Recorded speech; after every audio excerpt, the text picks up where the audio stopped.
дар як ривояти дигар омадааст: худованд ба се гурӯҳ назар намекунад.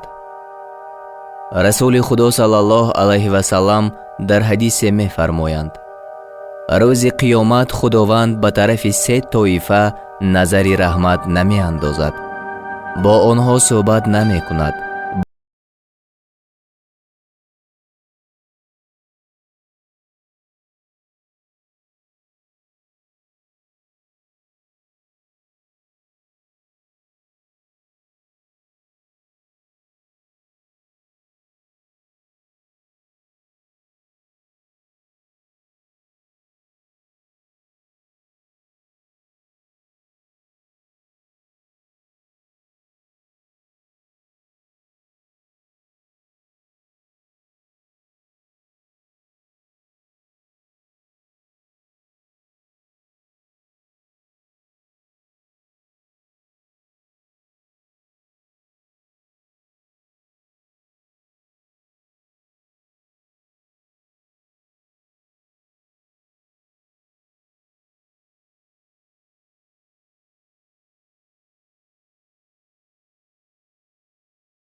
бинобар ин муъмининро лозим аст ки аз гуноҳҳои зикршуда худдорӣ намоянд, то гирифтори ғазаби худованд нагарданд.